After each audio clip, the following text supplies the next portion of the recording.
মায়াবাড়িয়া লাভ কি? ওই বাড়িতে থাকতে গেলে আমার শুধু একটা পরিচয়, নাভানের ওয়াইফ। মামনি বাবা যতই আমাকে নিজের মেয়ের মতো দেখুক না কেন, আজ বাদে কাল নিজেদের ছেলের জন্য মন ঠিক কাঁদবে। আর আমার জন্য তাদের একমাত্র ছেলে বাড়ি ছাড়া হোক, সেটা আমি চাই না। আমি আর ওই বাড়িতে থাকতে চাই না। এই সম্পর্কের ভার আর একা বহন করতে পারবো না আমি। আমাকে আপাতত একটা হোস্টেলে থাকার ব্যবস্থা করে দিন, আর ছোটোখাটো কোনো কাজ আমি ঠিক জোগাড় করে নেব।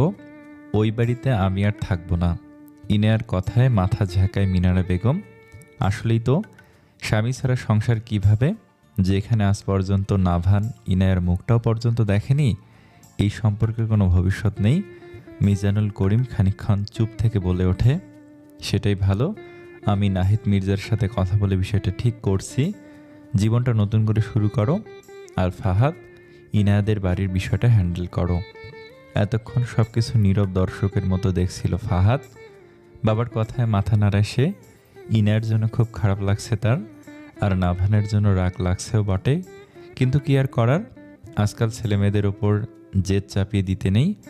হঠাৎ করে ফোন বাজায়। ফাহাদ উঠে দাঁড়িয়ে গটগট পায়ে বাইরে চলে যায়। ফোনটা সামনে আনতেই দেখতে পায় স্ক্রিনে জলজল করছে নাভানের নামটি। সে দীর্ঘশ্বাস ফেলে ফোনটা রিসিভ করে। ইনায়া মিজানুলের দিকে তাকিয়ে কৃতজ্ঞতার হাসি দেয়।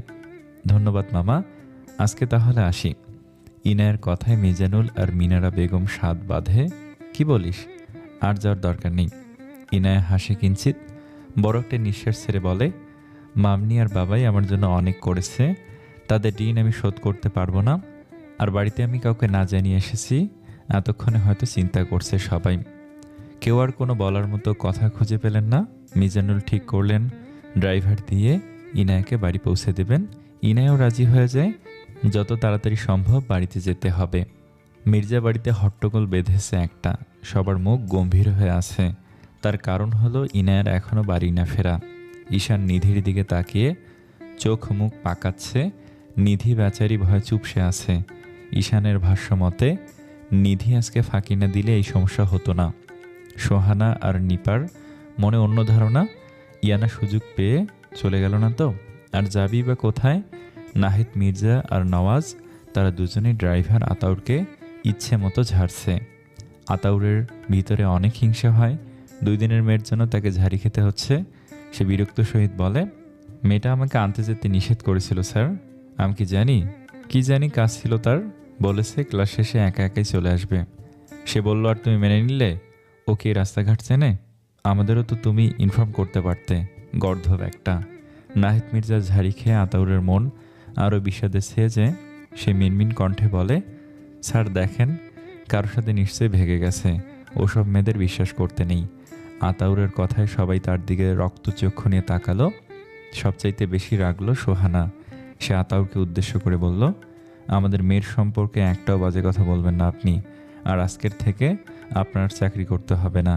আপনার দায়িত্ব ছিল আমার মেয়েদের সেফলি ভার্সিটিতে পৌঁছে দেওয়া আর নিয়ে আসা। সেটাতে আপনি ব্যর্থ। যান এখান থেকে। আতাউর অসহায়ভাবে তাকিয়ে রইল সোহানার দিকে। এত সাধের চাকরি হারাতে হবে তাকে।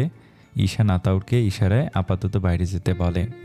প্রায় সন্ধ্যাবেলা ইনায়া ফিরে আসে মির্জা ভিলায়। সুরেশ তাকে নামিয়ে দিয়ে গেছে।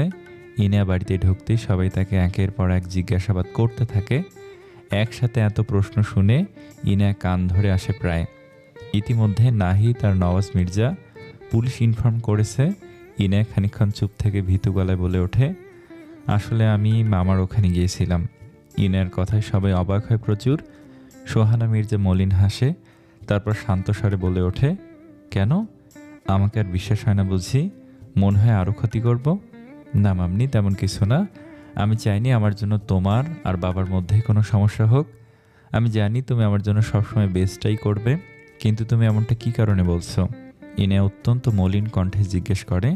সোহানা কিছু বলার আগে নাহিদ মির্জা গম্ভীর মুখে বলে ওঠে, কারণ আমরা তোমার ব্যাপারে সঠিক সিদ্ধান্ত নেব ইনায়া। কিন্তু তুমি তা বিশ্বাস না করে তোমার মামার কাছে হেল্প চাইতে গেছো। আমাদের উপর সত্যি কি তোমার কোনো ভরসা নেই? ইনায়া হকচকিয়ে বলে ওঠে, ভরসা আছে, কিন্তু আমার জন্য তোমাদের কোনো ঝগড়া হোক সেটা আমি চাইনি। তাই নিজের সমস্যা ঠিক করতে চেয়েছিলাম নিজেই। সোহানা মির্জা ইনায়ার সামনে এসে দাঁড়ায়, তারপর তার হাত ধরে সোফায় বসায় এবং সেও বসে পড়ে। কোমল মৃদু কম্পিত গলায় বলে, আমাকে বিশ্বাস না করাই ভালো। যেখানে আমি 20 বছরের কারো বিশ্বাস অর্জন করতে পারিনি, সেখানে তুই তো মাত্র 20 দিনের বন্ধু। তোকে আজকে অনেকগুলো কথা বলবো, শুনবি? ইনায়াকে জিজ্ঞেস করে সোহানা। ইনায়া হালকা মাথা নাড়ায়। বাড়ির বাকি সদস্য যেন নীরব দর্শক হয়ে তাদের দেখে যাচ্ছে। নাহিদ মির্জা সোহানার দিকে তাকিয়ে আফসোস করলেন, কালকে ওই রকমভাবে কথা না বললেও পারতেন। কেউ কাউকে ইচ্ছে করে খারাপ বানাতে পারে না। তুই নিশ্চয়ই শুনেছিস আমি নাভানের মা নই। সোহানার কথায় সবাই অবাক হয়, কারণ সোহানা নিজে কখনো এটা স্বীকার করেনি। আয়েশা মির্জা রক্ত চোখে নাহিদ মির্জার দিকে তাকিয়ে থাকেন। ছেলে তার মস্ত বড় ভুল করেছেন। মাথা নাড়ায় ইনায়া। এই কথাটা সে ভুলে গেছিল প্রায়। সোহানা লম্বা একটা নিঃশ্বাস ফেলে বলতে শুরু করে, কানাডায় ছিল সোহানার পরিবার। তার বাবা বিশাল বড় বিজনেসম্যান ছিল। বাবার সাথেই পুরোদমে বিজনেস পরিচালনা করত সোহানা। সে এবং তার বড় বোন শায়লা আর বাবা মাকে নিয়ে তাদের ছোট্ট সংসার ছিল। শায়লা খুব চঞ্চল স্বভাবের ছিল, একদম সোহানার বিপরীত দিক। সোহানার বাবা আর নাহিদ মির্জা ছিল বিজনেস পার্টনার। সোহানার ফ্যামিলির সঙ্গে বিজনেসের খাতিরেই আসা যাওয়া হতো নাহিদের। সেখান থেকেই প্রণয়ের সম্পর্ক জড়িয়ে যায় শায়লা আর নাহিদ। সম্পর্কের 3 বছর চলাকালীন নাহিদ মির্জাকে বাংলাদেশে ফিরতে হয়, কারণ তার বাবার হঠাৎ মৃত্যুতে সব দায়িত্ব তার কাঁধে এসে পড়ে। শায়লা তার পরিবারকে নাহিদের কথা বলতে সবাই রাজি হয়, তাদের বিয়ে দেয়। শুধু অমত করেছিল সোহানা। শেষমেশ বাংলাদেশে থাকতে হবে তার বোনকে। সংসার জীবনের 2 বছরের মধ্যে তাদের ঘর আলো করে আসে নাভান। ভালোই সুখে কাটছিল শায়লা আর নাহিদের সংসার। এত কিছুর মাঝে সোহানা তখনও বিয়ে করেনি। সে সারা জীবন বিয়ে ছাড়া কাটিয়ে দেবে বলে পণ করে, কারণ সে মনে করত বিয়ে হলে জীবনটা অন্যের অধীনে চলে যাবে। এই কারণে সে সংসার করতে পারবে না। হঠাৎ মরণ বেধেই ক্যান্সারে আক্রান্ত হয় শায়লা। নাভানের বয়স তখন 6 বছর। অনেক চেষ্টা করেও শায়লাকে বাঁচানো যায় না। শায়লার মৃত্যুতে ভেঙে পড়েন নাহিদ। তখন নাভানকে মাতৃত্বের স্বাদ দেয় সোহানা। সোহানা নাভানকে তার কাছে রেখে দেয়। নাভানের 12 বছর বয়সে সোহানা আর নাহিদ পারিবারিক চাপে পড়ে বিয়ে করতে বাধ্য হয়। তখন নাভান আর সোহানা বাংলাদেশে ফিরে আসে। সারা জীবন বিদেশে কাটানো সোহানা বাংলাদেশে এসে নিজেকে মানিয়ে নিতে পারে না। অফিস বাড়ি সব কিছুই তার কাছে আনকালচার মনে হয়। এই দেশে নাভানের কোনো ভবিষ্যৎ হবে না ভেবে নাভানকে 15 বছর বয়সে কানাডায় তার নানা নানুর কাছে পাঠাবে বলে ঠিক করে সোহানা। কিন্তু এতে বাধা সাধে আয়েশা আর নাহিদ মির্জা, সাথে নাভান নিজেও। ছোট থেকে মাকে হারিয়ে সোহানার কাছে বড় হওয়া নাভান কিছুতেই তাকে ছেড়ে যাবে না। নাহিদ মির্জাও মা ভাইকে ছেড়ে কানাডায় শিফট হতে নারাজ। সোহানা অনেকটা যুদ্ধ করেই নাভানকে কানাডায় পাঠায়। সে নাভানকে বিদেশি কালচারে তার মতো করতে চায়। নাভান অনেকটা মন খারাপ করে দেশ ছেড়ে নানা নানুর কাছে চলে যায়। মায়ের প্রতি জেদ ধরে সে বিদেশের মাটিতেই পড়ে থাকত। সোহানা বললেও ছুটিতে দেশে আসতো না নাভান। হঠাৎ নানা নানুর আকস্মিক মৃত্যুর পর পুরো একা হয়ে যায় সে। তখন সোহানা শত আদেশ করেও নাভানকে দেশে আনতে পারে না। আস্তে আস্তে নাভান একাকিত্বে ডুবে যায়। সেই একাকিত্ব কাটাতেই সে বেছে নেয় একাধিক নারী সঙ্গ। সব শুনে নিরুত্তর রইল ইনায়া। কিছু বলার মতো খুঁজে পেল না। নাভানের এমন হওয়ার জন্য কাউকে দোষ দেওয়া যায় না, সে নিজেই দায়ী। পশ্চিমা দেশগুলোর মধ্যে বিয়ের আগে তারা সন্তানের বাবা মা হয়ে যায়, তারপর বিয়ে করে হাজব্যান্ড ওয়াইফ তকমা লাগানোর জন্য। তাদের কাছে এটা নর্মাল। বিয়ের আগে একাধিক নারী পুরুষের সাথে তাদের মেলামেশা আজকাল ফ্যাশন হয়ে দাঁড়িয়েছে, যা আজকাল বাংলাদেশেও এমনটা চলছে। নাভান নিজে পশ্চিমা সংস্কৃতির সাথে মানিয়ে চলতে গিয়ে তাদের মতোই নিজেকে করে ফেলেছে। জন্ম দেশে হলেও সে নিজেকে তৈরি করেছে পশ্চিমা সংস্কৃতিতে। বাড়ির সবাই চুপ হয়ে আছে, কারো মুখে কোনো রা নেই। সোহানা মির্জা খানিকটা নেতিয়ে গেছে। অতীত মনে করে ভেতরটা দুমড়ে মুচড়ে যাচ্ছে। তিনি ক্লান্ত ভঙ্গিতে বলে ওঠে, নিধির বয়স তখন 2 বছর যখন নাভান কানাডায় শিফট হয়। নাভান অনেকটা ক্ষোভে আমার সাথে তখন কথা বলা বন্ধ করে দিয়েছিল। বাবা মা কার অ্যাক্সিডেন্টে মারা যাওয়ার পর আমি তাকে বিডিতে ফিরতে বলি, কিন্তু নাভান আসে না। ততদিনে বুঝে গিয়েছিলাম আমি আমার ছেলেকে হারিয়ে ফেলেছি। সেখানে বাবার বিজনেস সামলায় সে, যা বাবা নাভানের নামে দিয়ে গেছিল। কানাডায় যাওয়ার 10 বছর পরে বাংলাদেশে আসে নাভান। এসে মাত্র 7 দিন পরেই চলে যায়। এর 4 বছর পরে অদিতি আর নাভানের স্বভাবের বিষয়ে অবগতি হই। সেদিন নিজেকে অনেক অসহায় মনে হয়েছিল। নাভানকে দেশে আসতে বলি তখনই, কিন্তু নাভান আসে 7 বছর পরে। পাগল প্রায় আমি তখন আরেকটা ভুল করি, তোর সাথে নাভানের বিয়ে দিয়ে। ভেবেছিলাম নাভান তোর সাথে মানিয়ে নেবে, কিন্তু আমার প্রতি তার সেই ছোটবেলার ক্ষোভ হয়তো এখনও রয়েছে, তাই আমাকে শিক্ষা দিতেই তোকে ফেলে চলে গেছে। কথাটা বলে হাঁপিয়ে উঠেছিলেন সোহানা মির্জা। ইনায়া চুপচাপ দেখে যাচ্ছে তাকে। সোহানা দম নিয়ে আবার বলতে শুরু করেন, কিন্তু আমি আর পাপের বোঝা বইতে পারবো না।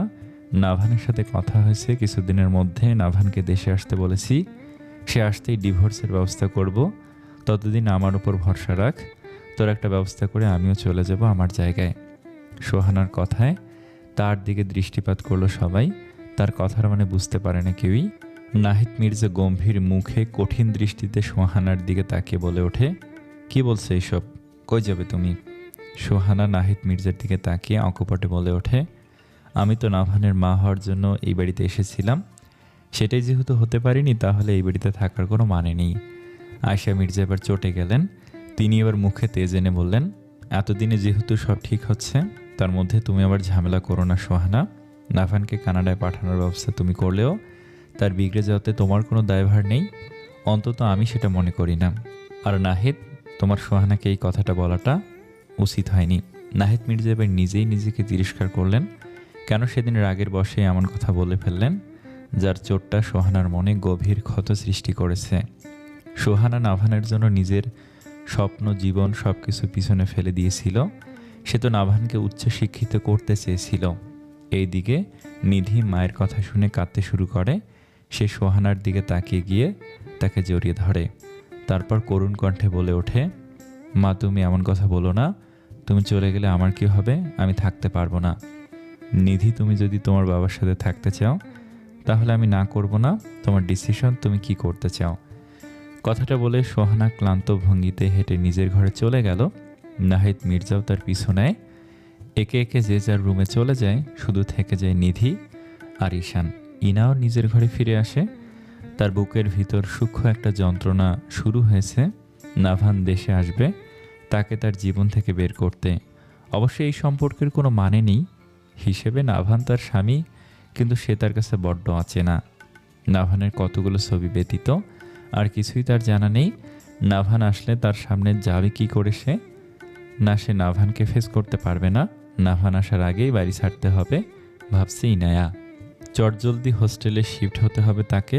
মামার ওখানেও সে থাকবে না, কারণ ওখানে সন্ত্রাসের বসবাস। সেদিন ইনায়া মিনারা বেগমের সাথে কথায় কথায় জানতে পেরেছিল বাগানের সন্ত্রাসীটা তার ছোট ছেলে। না, আর জীবনে ওই সন্ত্রাসীর সামনে পড়বে না ইনায়া। কালকের মধ্যে একটা ব্যবস্থা করবে সে। নিধি এখনও বসে কাঁদছে। ঈশান তার বসে শান্ত স্বরে বলে, কাঁদিস না নিধি, তুই তো জানিসই বড় মার রাগ বেশি। দেখবি রাগ পড়ে গেলে সব সময়কার মতো ঠিক হয়ে যাবে। এবারের ঘটনাটা একটু বেশি জটিল। আমার মনে হয় না মা কার কথা শুনবে। নাভান ভাইয়ের কথা তো শুনবে। তুই একটা কাজ কর, ভাইয়ের সাথে কথা বল, দেখবি বড় মার রাগ উড়ে যাবে। ঈশানের কথায় তার দিকে তাকায় নিধি। কান্নারত নিধির চোখ, মুখ, নাক লাল হয়ে আছে। ঈশানের বড্ড মায়া হয় নিধির জন্য। হাত বাড়িয়ে তার চোখের পানি মুছে দেয় ঈশান। তারপর আস্তে করে বলে, মনে থাকবে তো? নিধি মাথা নাড়ায়। তার মানে থাকবে ঈশানের কথা। সে ঈশানের দিকে তাকিয়ে মিষ্টি একটা হাসি দেয়। তারপর হাত দিয়ে চোখ মুছে হাত ভর্তি সর্দি ফেলতেই আটকে উঠল নিধি। কারণ ইতিমধ্যেই ঈশানের শার্টে সর্দিটা লেগেছে। ঈশান হতভম্ব হয়ে তার দিকে তাকায়। নিধি ঠোঁট উল্টে দেয় ভয়ে। সে কি করবে? সামান্য কাঁদলেই তার সর্দি বেড়ে যায়। ঈশান অত্যন্ত গম্ভীর কণ্ঠে তাকে বলে, তুই গাধি, সারা জীবন গাধি থেকে যাবি। এভাবে কেউ সর্দি মুছে? ঈশান চোখ মুখ কুঁচকে রেখেছে। আচমকা নিধি হেসে উঠে ঈশানের মুখ দেখে। ঈশান নিধির দিকে তাকে হাসতে থাকে। মেয়েটা যে নর্মাল হয়েছে সেটাই বেশ। নির্জন প্রহরী রাতের মধ্যভাগ চলছে। আকাশে মিটিমিটি তারাগুলো হাসছে। হাইওয়ে রোড সাইড শুনশান রাস্তা, পাশে গহীন বালুচরের সাথে ঝোপঝাড়। তার মধ্যে জোনাকি পোকা আলো বিচরণ করছে। তার সামনে দাঁড় করানো সাদা একটা গাড়ি। গাড়ির হেডলাইটটা খানিকক্ষণ নিভে ফের জ্বলতে শুরু করেছে। গাড়ির ওপর শুয়ে সিগারেটের ধোঁয়া আকাশের দিকে উড়িয়ে দিচ্ছে জাহান। সাদা কালো টি শার্ট আর ট্রাউজার পরিহিত জাহানকে রাত জাগা নিশাচার পাখির মতো মনে হচ্ছে। নির্ঘুম চোখ দুটো রক্ত জবার মতো লাল হয়ে আছে। পাশেই এক পা ঝুলিয়ে বসে বসে কাঁদছে ফাহাদ। শার্টের হাত দিয়ে একটু পরে পরে চোখ মুছছে সে। মাঝে মধ্যে বিড়বিড় করে কি যেন বলছে। আর কত ফ্যাস করে মেয়েদের মতো কাঁদবি ভাই? তোকে দেখে কোনো ক্রমেই মনে হচ্ছে না তুই একজন সম্মানিত মেয়র। কোনোভাবে যদি তোর কান্নার ভিডিও ভাইরাল হয়ে যায়, পার্টির লোক আর জনগণকে মুখ দেখাবি কি করে ভাবতে পারিস? সবাই বলবে মেয়র ফাহাদ করিম একটা গাধা, সে একটা মেয়ের ছ্যাঁকা খেয়ে বাঁকা হয়ে গেছে। জাহানের কথায় তার দিকে চোখ তুলে ফাহাদ কিছুটা চটে গেল সে। মেয়র হয়েছে তো কি হয়েছে, তাই বলে কি তার ইমোশন কাজ করবে না? কান্নারত মুখটা মুহূর্তেই গম্ভীর করে বলে, তোর কি আমার জন্য একটু কষ্ট হচ্ছে না জাহান? এত বড় ঘটনা ঘটলো আমার সাথে, ব্রেকআপ হয়েছে আমার, তমা আমার সাথে চিট করেছে, 3 বছরের সম্পর্ক সে ভুলে গেছে। আমি তো একটু ইমোশনাল হবই, কারণ এটা আমার ফার্স্ট লাভ ছিল। আর তুই আমাকে জনগণের ভয় দেখাচ্ছিস? আমার কোনো পার্সোনাল লাইফ নাই। আমি এখন একজন মেয়র নই, আমি হলাম ব্যর্থ আশিক। জান এবার উঠে বসলো। ফাহাদের মলিন মুখটা দেখে তার মায়া তো হলোই না, উল্টো বড় বড় করে হাসতে শুরু করলো। এই নিস্তব্ধতার মাঝে জানের হাসির শব্দটা বড়ই ভয়ানক লাগছে ফাহাদের কাছে। জান এবার হাসি থামিয়ে কর্কশ কণ্ঠে বলে ওঠে, যে নিজের ইচ্ছে যেচে বাঁশ খেতে যায় তার জন্য আবার কিসের মায়া? তমা কেমন তা আমি জেনেই তোকে নিষেধ করেছিলাম, কিন্তু তুই কি করলি? এই জেনারেশনের মেয়েরা 2-4টা প্রেম করে, সেটা ব্যাপার না। ফাহাদ এবার মেকি হাসে। কি বলবো বল? ওই মেয়ে আমাকে, মানে বর্তমান মেয়রকে চিট করবে তা আমার জানা ছিল না। আর আমারই জন্য শত শত মেয়ে পাগল। এই দুঃখে আমার চোখ দিয়ে পানি ঝরছে। জাওয়ানও ফাহাদের কষ্টটা বুঝলো, তাই আর কিছু বলল না। তোমার প্রতি ফাহাদ খুব সিরিয়াস ছিল, কিন্তু ওই মেয়ে ফাহাদের সাথে চিট করে আরও বড় নেতা ধরে আজ বিয়ে করে নিয়েছে গোপনে। ফাহাদ জানতেই তার দল নিয়ে সেখানে গিয়ে এক দফা মারামারি করে সে। খবর পেয়ে জান গিয়ে ফাহাদকে নিয়ে আসে। ইতিমধ্যে মিজানুল করিম সবটা জেনে বোম হয়ে আছেন। তার ভাষ্য মতে এই রাজনীতি করে ছেলে তার জীবন রাজনৈতিক শো বানিয়ে ফেলেছেন। জান মাঝরাতে বাবার সাথে ভাইয়ের কোনো বিবাদ চায় না বলে এত রাতে ফাহাদকে নিয়ে এখানে বসে আছে। হঠাৎ হোয়াটসঅ্যাপে কল আসায় ফোন লক্ষ্য করলো ফাহাদ। বাবার ফোন দেখে রিসিভ করে না সে। জান এবার শয়তানি হাসি দিয়ে ফোন রিসিভ করে ফাহাদের কানে ধরে। অনেকক্ষণ কথা বলার পর ফোন রাখে ফাহাদ। জান অকপটে জানতে চায়, কিরে মেয়র সাহেব, কেমন ডোজ দিল বাবা? ডোজ দেয়নি রে, বিশাল বড় দায়িত্ব দিয়েছে। ফাহাদ মুচকি হেসে বলে ওঠে। জান একটু আফসোস করে জানতে চাইল, কিসের দায়িত্ব? তোকে তো কালকে ইনার কথা বলেছিলাম, বাবা বলেছে কালকের মধ্যে ওকে হোস্টেলে ভালো একটা রুমের ব্যবস্থা করে দিতে। পরে কোথায়? তিথির ভার্সিটিতেই। শুনেছি নাভান আসবে, তাই ইয়ানা আর ওখানে থাকতে চাইছে না। যেখানে তার হাজব্যান্ড তার মুখ না দেখেই চলে গেছিল, সেখানে কি করে তার স্বামীকে সে মুখ দেখাবে? জান কালকে তার ফুফাতো বোনের কথা শুনে প্রচুর আফসোস হয়েছিল মেয়েটার জন্য। নাভানকে হাতের কাছে পেলে উচিত শিক্ষা দিত সে। বিয়ে করে বউ ফেলে পালিয়ে যাওয়া, কিন্তু আরও একটা বিষয় সে বোঝার চেষ্টা করে, এই যুগে সবারই নিজেদের পছন্দ মতো লাইফ পার্টনার চাই, তাই তাকে সে একা দোষ দিতে পারে না। নাভানের মা বাবাও দায়ী। নাভান আমার বেস্ট ফ্রেন্ড। ও ছোটোবেলায় কানাডা থেকে ফিরে এসে আমাদের স্কুলে ভর্তি হয়েছিল। তখন থেকে আমরা ক্লাসমেট এবং বেস্ট ফ্রেন্ড। বছর 3 পরেই নাভানকে আবার তার খালামণি, মানে তার বর্তমান মা, জোর করেই বিদেশে পাঠায়। অনেকটা ক্ষোভেই দেশ ছেড়েছিল সে। তারপর থেকে নাভানের সাথে আমার ফোনে যোগাযোগ ছিল। প্রায় 17 বছরে নাভান 2বার দেশে এসেছিল। নাভান সব আমাকে বলেছে। মায়ের প্রতি জেদ ধরে সে বিয়ে করে কানাডায় চলে যাবে সেটাও। সেদিন ইনার কথা শুনে অবাক হয়েছিলাম খুব। নাভানের বউ কিনা আমারই বোন। যাই হোক, এবার একটা বিহিত হলেই ভালো। সে যাই বলো ভাইয়া, মায়ের প্রতি রাগ ধরে তার নিজের বউকে কষ্ট দেওয়া, তাকে আমি সুপুরুষ হিসেবে মানি না। জানের কথায় চুপ থাকে ফাহাদ। নাভানকে সে ভালো করে চেনে। সুন্দর অজস্র মায়া ভরা মুখটা দেখলে যে কেউ ওই ছেলের প্রেমে পড়বে। এমনিতে ব্যবহারের দিকে নাভান খুব ভালো ছেলে, কিন্তু তার পরিস্থিতি এখন অন্যরকম মোড় নিয়েছে। ফাহাদ খানিকটা ভেবে বলে ওঠে, এখন ইনার বিষয়টি কি করবি? আমি তো বাবা 2-3 দিন কাউকে মুখ দেখাবো না। ঘর থেকে বের হলে আমার নিজের বাপেই বলবে, ওই দেখো ছ্যাঁকা খাওয়া মেয়র। জান এবার মাটিতে নেমে দাঁড়ায়, তারপর আড়মোছে ভেঙে বলে ওঠে, তিথির রুমমেট বানিয়ে দেয় ওকে, দুজন একসাথে থাকবে। জানের কথায় ফাহাদ একটু ভেবে বলে, সবার আগে হোস্টেলের সিট আছে কিনা সেটা তো জানতে হবে। আর তিথির রুম ফিল আপ, সেখানে কি করে ইনায়াকে ঢুকাবি? জান বাঁকা হেসে গাড়ির ভেতর বসতে বসতে বলে ওঠে, এত সাধারণ মানুষের মতো কথা কেন বলছিস বাপ?